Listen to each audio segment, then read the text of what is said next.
I live at 1333 P Court. The last time I was in this office, I got pushed out of here by a person, and I took it legal matters, but it's hearsay. So I was afraid to come in here sometime.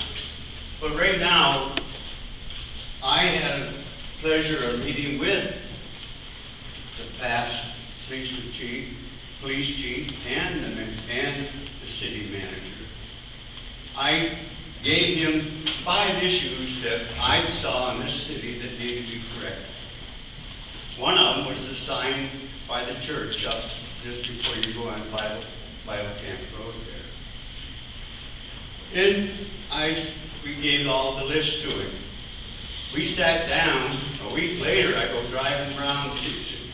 Dang, he does it. He's going to work what he said he was. He told me that he would take care of this. He did. That's integrity. And there's more here, and I can look at a guy that doesn't have a bit of integrity, and I know for a fact, but I won't name him, but he's on the council. Thanks, sir. Yes, sir, go ahead. George Rosario, Roman. You know, this is really very sad. When I say very, very, very sad,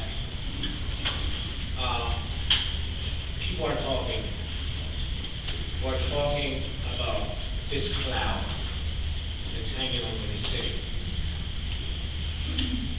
And yet we tend to run the judgment on issues that no one really wants to step up to the front or step up to the plate and bring it to light. You know, if you look at doing things the old ways, back in the days, versus 20th century, we're talking about policies and procedures. Well, you know, it's hard to work with policies and procedures when you have a city charter that was founded in 1922. And there's always been a pushback, and for whatever reason, and I've looked at this city charter, it's full of holes. It's like a Swiss cheese that allows staff, or for that matter, other people to do what they want. When you begin to implement changes, policies, and procedures, those that are used to doing these kinds of things that the city charters allow them to do, don't want that change because it benefits. It promotes bad behavior. And so when you have someone that wants to make change, just like you've had other chiefs that want to make change, chief powers that make those changes, until it became impossible to make those changes. You've got a city manager that wants to implement changes, that brings it to the council, discusses it at workshops, and it goes up down the years. It all boils down to policies and procedures. Policies and procedures which have been supportive of this current city manager. And sometimes we have to look back and say, was it good for the city?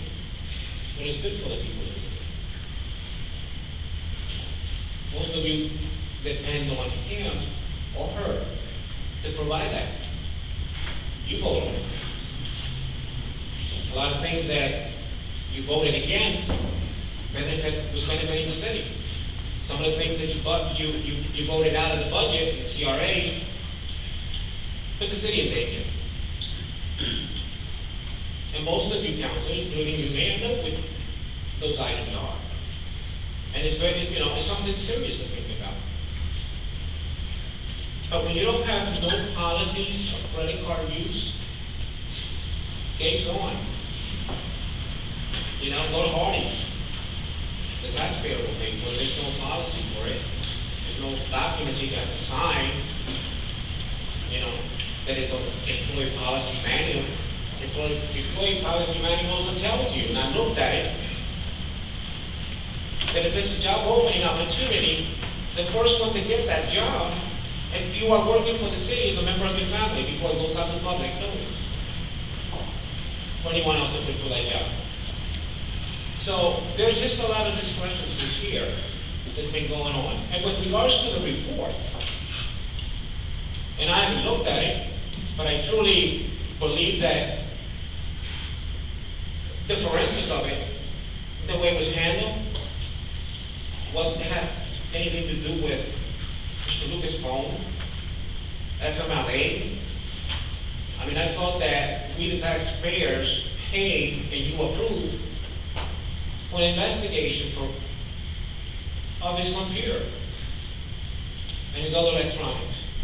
And we're seeing other items in there. What is that leading to? So I think, you know, we need to kind of sort of look at this big picture and wonder if... Sir, you 15 seconds. You just took 2 minutes. So I just think that you need to kind of sort of look at the situation. This is not going to move the city forward. It's going to set the city backwards. Thank you. Thank you, Mr. Chairman. Further public comment?